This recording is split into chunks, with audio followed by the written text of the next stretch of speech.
ये फाइल जो है ये फ्रेम में आ रहा है, इसको थोड़ा सा अवॉइड करिएगा। हाँ करें, शुरू करें। Prashant, we're waiting for you. Sir, with 15 seconds more, sir. Going live on all platforms, sir.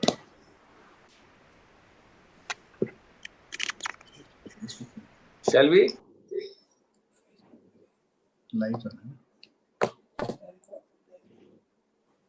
है, चलती है। Everybody on standby, please.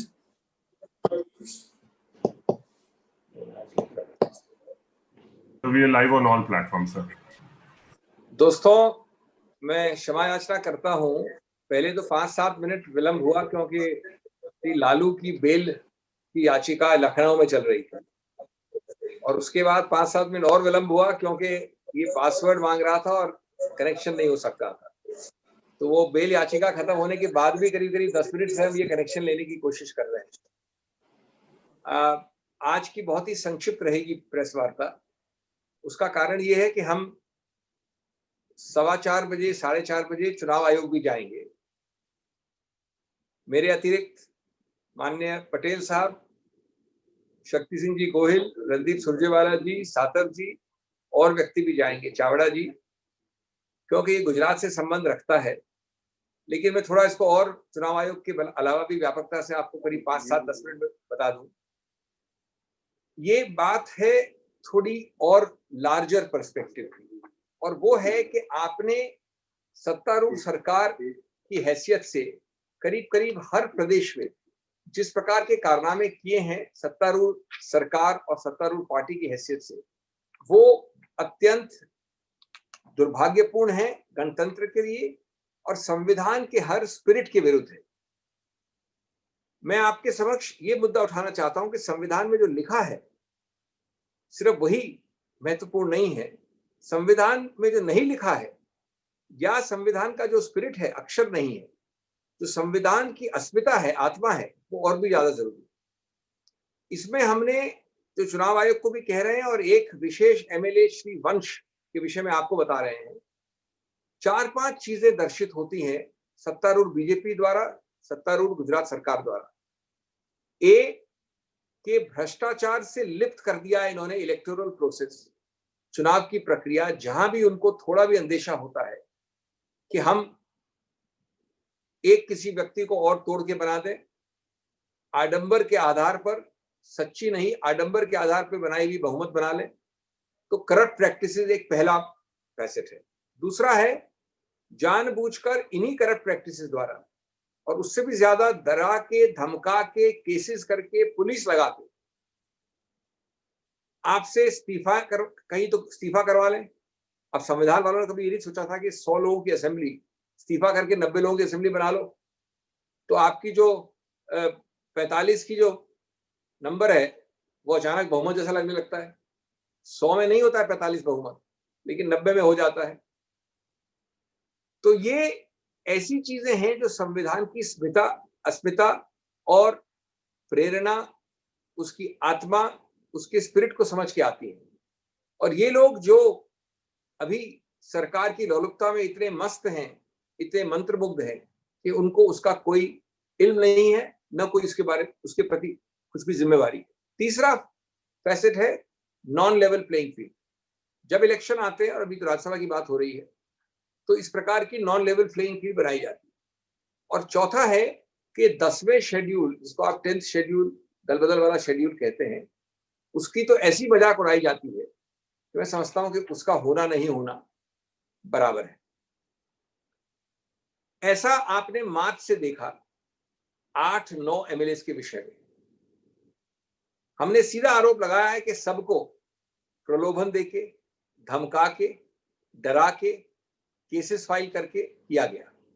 अब उनमें से मैं एक उदाहरण ले रहा हूं जो आपके नाक के नीचे अभी हो रहा है।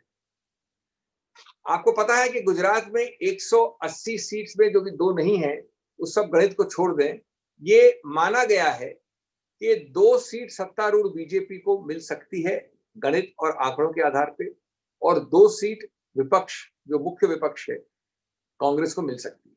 4 टोटल सीट्स।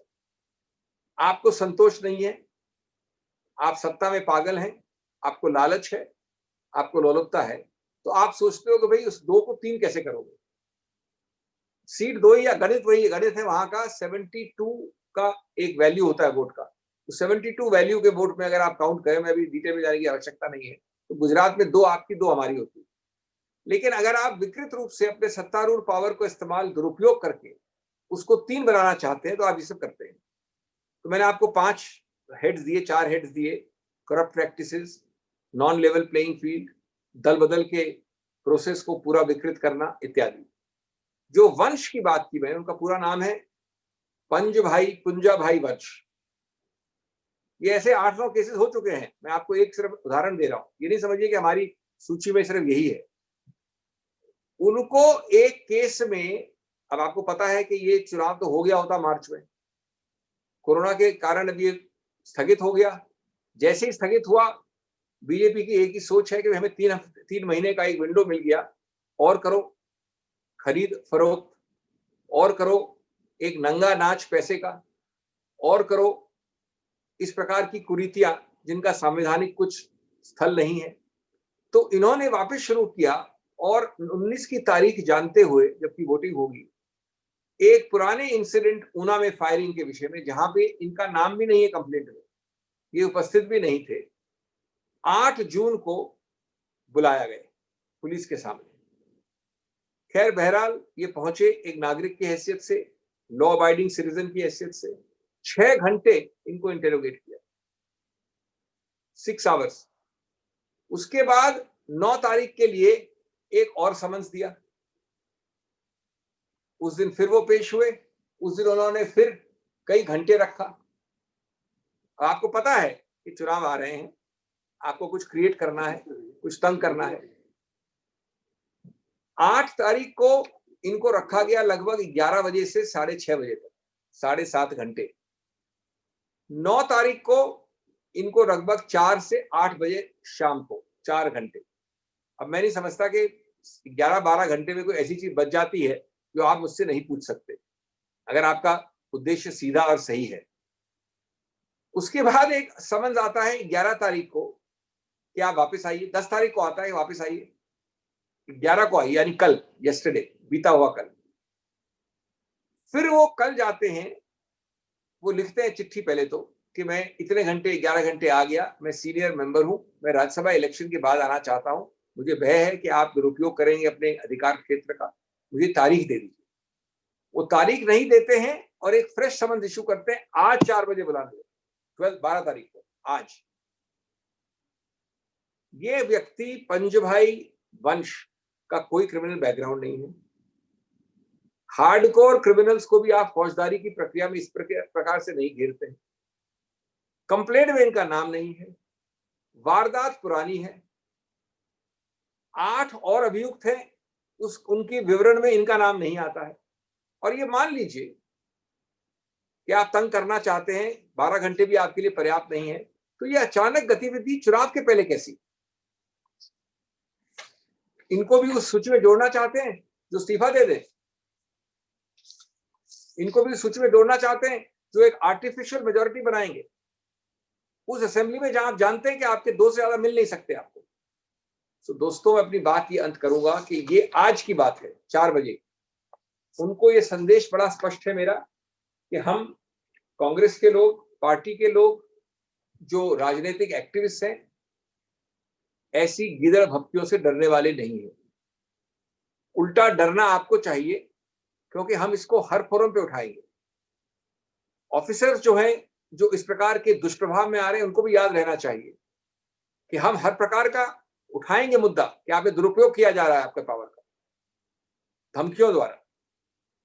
और चाहे वो चुनाव आयोग, चाहे वो कोर्ट कचहरी हो, आखिर देर है अंधेर नहीं है। इस देश में अगर कानून का कोई भी करारी चपत लगती है तो उन सब अफसरों को भी और उन सब व्यक्तियों को भी जो इस दुष्प्रभाव में आके गलत कुरीतियां कर रहे हैं, उनको भी ध्यान रखना चाहिए।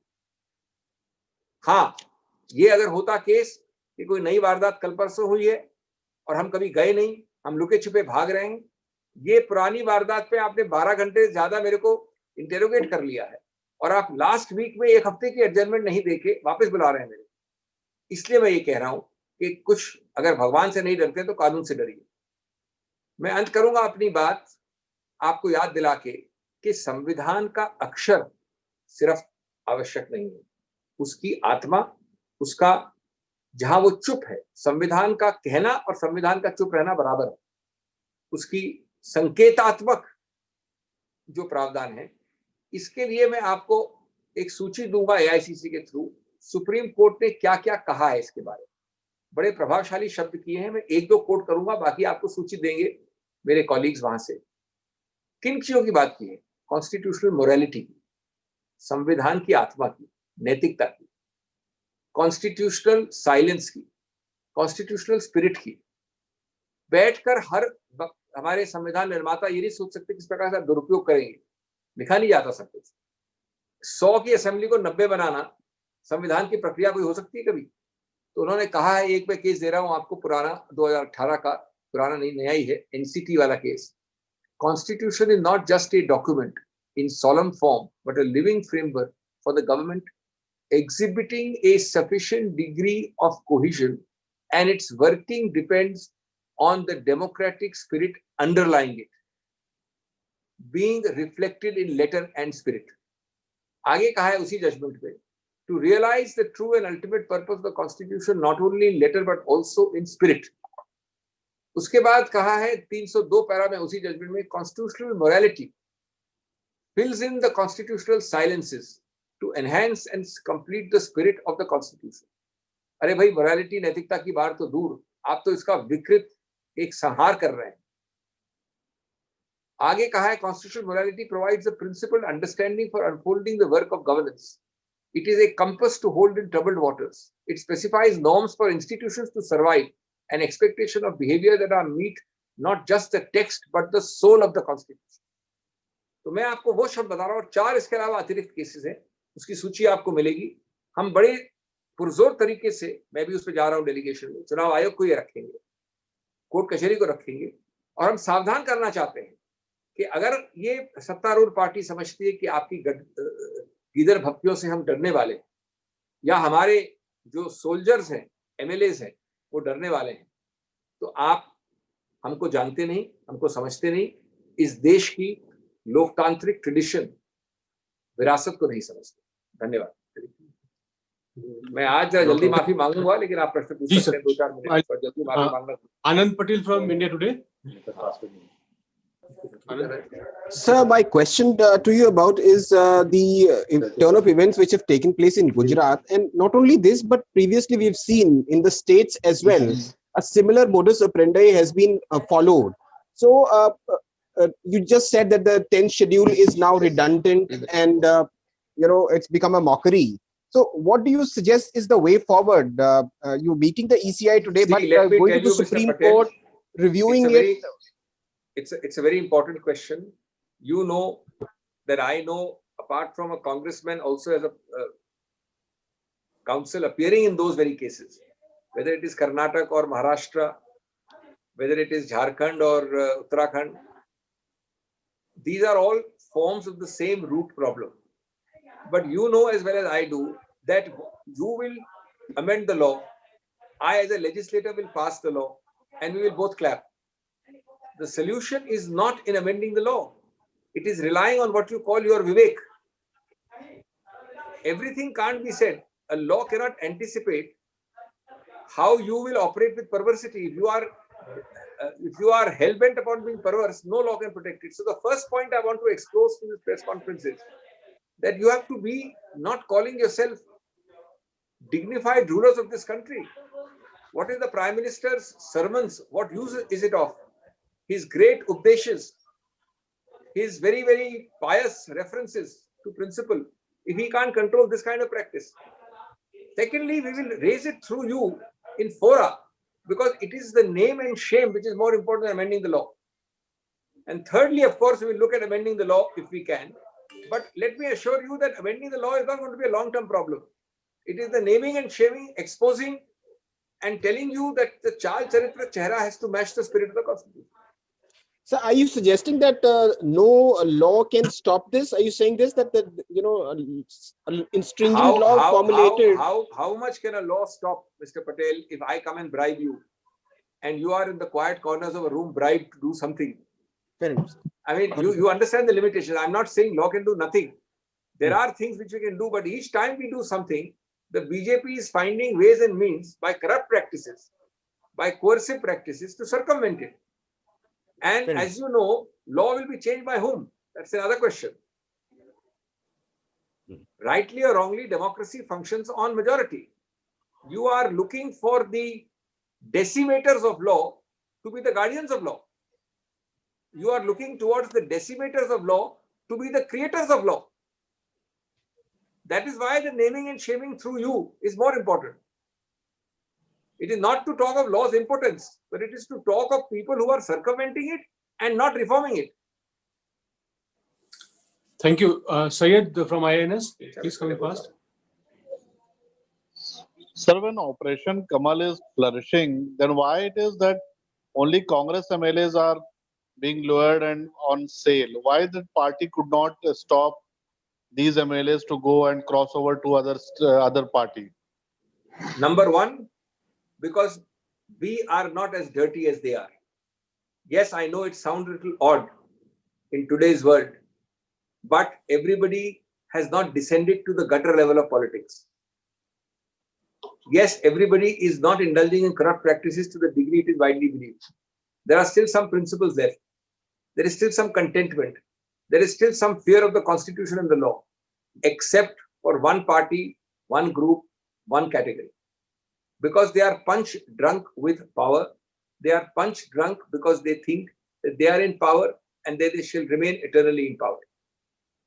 Secondly, in another answer, a separate answer, but equally important answer to your important question is, do you really think anybody in this country has the economic wherewithal with which all this is happening? Do you really think that this is happening innocently? Need I say more about corrupt practices? Nobody else has those kind of resources. Nobody. And thirdly, nobody in Gujarat also has the crass, cheap, coercive political power to threaten you, to overawe you, to pressurize you, to scare you. What is this person once being subjected to? For an offense in which you are not named from 8 तारीख से आज तक आपको हद बुला रहे 12 घंटे के लिए टोटल मिला के, ये क्या चीज है? अब हम नहीं कर सकते, ये आपने पूछा हम कैसे करें बताइए? अगर हम करना भी चाहें, हमारा करने का कोई इरादा नहीं, कैसे करेंगे? Thank you. Preeti Bhardwaj. We may have to end a little quickly today, if you don't mind. Sir suo motu से अलग मुद्दे पर है. कल भी क्योंकि सर ने दिल्ली के मुद्दे को लेकर के चिंता जताई थी, आज कोर्ट ने भी इस मसले पर दिल्ली सरकार को लताड़ लगाई है. दिल्ली में जो मौतों का आंकड़ा है, कल एमसीडी ने एक आंकड़ा जारी किया, वो दिल्ली सरकार के आंकड़ों से बिल्कुल विपरीत था. इसके अलावा अस्पतालों की स्थिति को लेकर के भी लताड़ लगाई है और बिल्कुल नाखुश दिखे हैं. इसको लेकर के आप क्या कुछ कहते हैं और कोविड की स्थिति को लेकर? आपके प्रश्न का सीधा संबंध है उस कंटिन्यूटी से जो कल ही अंत हुई है 24 घंटे पहले, उसको मैंने प्रेस ब्रीफिंग दी थी. आपको याद है मैंने शुरू किया था एक सेंटेंस से कि ये एक दूसरे को दोषारोपण करना, आरोप प्रत्यारोप और बंटाधार करना उस आरोप प्रत्यारोप और अहंकार के बीच में. ये मैंने अंग्रेजी में भी कहा था, हिंदी में कहा था, कल ही कहा था. ये आप जो बोल रही है उसका प्रत्यक्ष प्रमाण है. आज एमसीडी कहती है कि हमारे पास पैसे नहीं है, हम बीजेपी कंट्रोल्ड है, बीजेपी दूध की नहीं है, आप गलती कर रहे हो. आप कहती है कि आप बीजेपी कंट्रोल्ड हो, आप गलती कर रहे हो. एक कहता है कि फिगर एक्स है, एक कहता है फिगर वाई है. आपका प्रश्न इसलिए महत्वपूर्ण है कि अगर आप वो पैरा पढ़े जो मैंने कल लिखा है, उसका प्रत्यक्ष प्रमाण 24 घंटे बाद आपने दिलवा दिया था. अब इसमें मैं समझता हूं कि जो क्रूर रूप से काटा जा रहा है इस चक्की के दो साइड्स में, वो आप जानते हैं कौन काटा जा रहा है, उसका भी हमने कल जिक्र किया था. लेकिन इन चीजों में हर बार जब ऐसा कोई वारदात होती है, गुजरात में चुनाव लेके या दिल्ली में कोरोना लेके, तो लोग सोचते हैं कुछ हो नहीं रहा है. हो रहा है. जनता में जागरूकता आ रही है, आक्रोश आ रहा है, गुस्सा आ रहा है, नफरत आ रही है. इन दोनों लोगों के बीच के देखिए, मैं कोई ज्यादा बड़ी बात नहीं करना चाहता। हमने भी 15 में से 5-7 साल एक ऐसी सरकार चलाई थी इस प्रदेश में जिसका मेल नहीं बनता था केंद्र सरकार से, और हमारे को भी कोई हिचक नहीं कहने में कि हमारा विरोध था कई चीजों पे, हमने विरोध प्रकट भी किया। लेकिन कभी हमने विरोध ऐसा किया कि जनता जाए भाड़ में, मैं गलती आपकी निकालूं, आप मेरी निकालें, हम कुछ काम नहीं करें, बहानेबाजी करते रहे। ये तो आपने 15 साल में नहीं देखा। सर, एक Rakesh Kapoor ji, if you have time more. Rakesh ji, Rakesh ji बोलिए। जी सिंघवी साहब, मेरा सवाल यह है कि राज्यसभा चुनावों का जहां तक संबंध है, क्या इस बारे में चुनाव आयोग को कोई आचार संहिता नहीं लागू करनी चाहिए, considering the focusing the strength of the concerned assembly on the day the elections are declared? आप बिल्कुल सही कह रहे हैं, आचार संहिता है जी। जब आप संविधान को कूड़ेदान में डाल रहे हो, आचार संहिता का क्या स्टेटस है? क्या कहीं संविधान में ये आपको लगता है कि दल बदल का 10वां शेड्यूल बना के ये अनुमति है कि आप मुझको कुछ धमका के, डरा के, पैसे दे के इस्तीफा दिलवा लोगे? संविधान में कुछ लिख सकते हैं? आचार संहिता बेचारी क्या करेगी? आप वजह फरमा रहे हैं, हम वापिस इसको उठाएंगे चुनाव आयोग से। लेकिन मैंने जैसा कहा आपको कि जब आपका मन मैला है और आपने कहा है कि मैं सत्ता में हूं, मैं कुछ भी करूंगा, मुझे 2 की 3 सीट चाहिए, अगर आप ऐसा ठान लेंगे इतने खुले नंगे रूप में, संविधान कुछ हो, सिद्धांत कुछ हो, कानून कुछ हो, मेरे को तो करना है, तो फिर अंततोगत्वा मैं समझता हूं जनता ही इसका समझ लेती है और जवाब देती है। लेकिन ये आप आश्वस्त रहें कि हम एक एक चीज उठा रहे हैं चुनाव आयोग से, और चुनाव आयोग तो हम सीमित नहीं रखेंगे इसको। सबसे बड़ा फोरम मैं समझता हूं आप लोगों का है, क्योंकि व्यापक है और संस्थाएं हैं, हम उठाएंगे बिल्कुल। संदीप सरकार वर्तमान। Singhvi ji, as on date, what is the total number of Congress MLA in your hand? I am not going to get into a arithmetic game. Let me assure you that what I was talking about was their malpractices. I was not talking about any sense of diffidence in the certainty of our victory. Our victory is certain. Our numbers are sufficient. Our means are clean and pure. Our strategy is strong. But that should not prevent me from exposing before you those who are doing the opposite of these 4 adjectives. It doesn't mean that they are succeeding. Partly they are not succeeding because there are people there with principles. There are soldiers there who are committed to a cause. Partly they are not succeeding because of fear of people like you, the press. So you can rest assured that I have absolutely no hesitation or misgivings about the certainty of our success. Thank you. Success So the means last the 2 question. seats we are contesting. Mayank Saxena wants Hello. a question. Also, sir. Last question. Hello Yeah, and also, sir, people are asking ठीक है sir, whether 2-3 we'll be minute, ये approaching दो them minute में physically 2 minute में or via video 2 minute conference. ये तो आपकी सुरक्षा और हमारी सुरक्षा की बात है, दोनों के हाँ लिए। 2 मिनट में you should join कर हमारी सुरक्षा के लिए भी और आपकी सुरक्षा के लिए फिजिकल क्यों चाहते हैं आप? जी, Mayank, ask your question. जी अभिषेक जी नमस्कार, मैं मीडिया विजुअल से हूँ सर। सवाल गुजरात के बारे में ही है, पर ये कोरोना को लेकर है।